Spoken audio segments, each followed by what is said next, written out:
Wherever we look today, we see different types of brands. You might be looking at, wearing, or holding one now. So, why do we actually own these brands? Why did we prefer these brands over other options? How do these brands thrive? How does a brand become a real brand?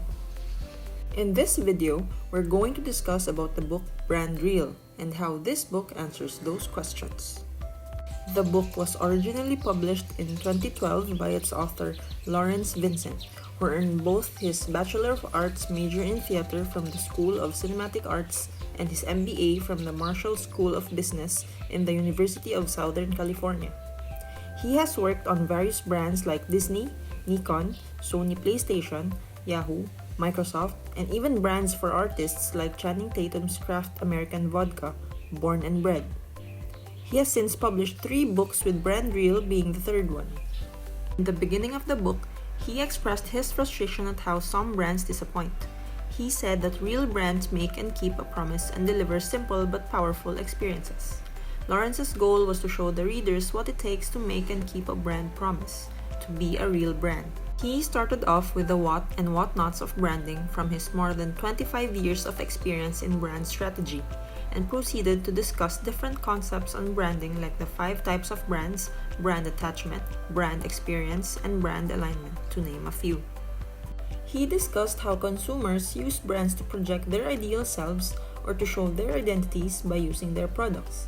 In one example, Vincent's team measured separation anxiety with a brand through a study wherein respondents were not allowed to use their brand of choice. For an apparel brand, one respondent said, "I don't feel like myself.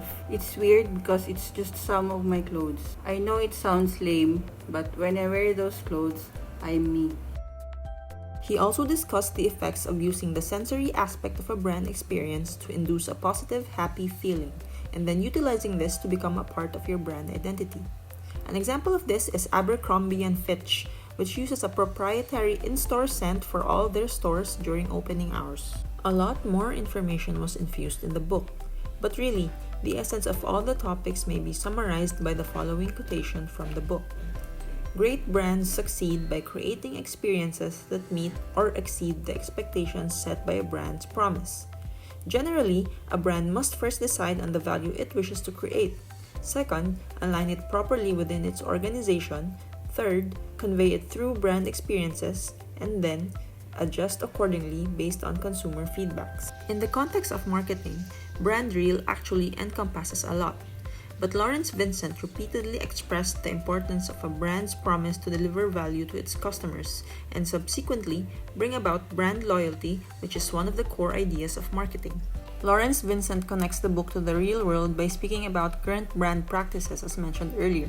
In the Philippine setting and as a personal experience with the company, I realized the importance of brand alignment.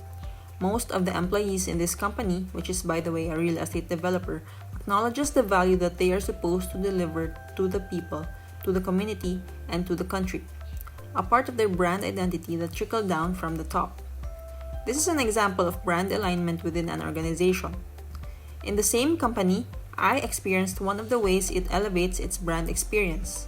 Similar to Abercrombie & Fitch, our department uses a specific scent during turnovers to add to the client's first experiences in his or her new property, which then became part of our brand identity. As an architect, we feature our own brand. We adhere to standards in design and construction, but each of us in the profession have our own work ethic and our own way of designing.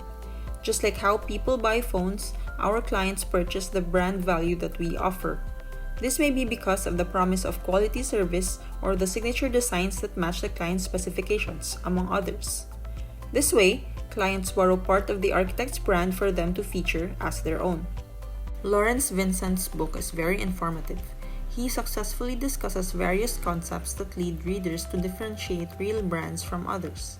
Aside from this, one of the strengths of the book is that it gives real-life examples to supplement understanding of each concept.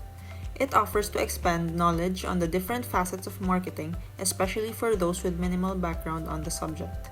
However, the book could have conveyed information better by adding more visuals, like concept maps, to identify the relationships of the many concepts discussed.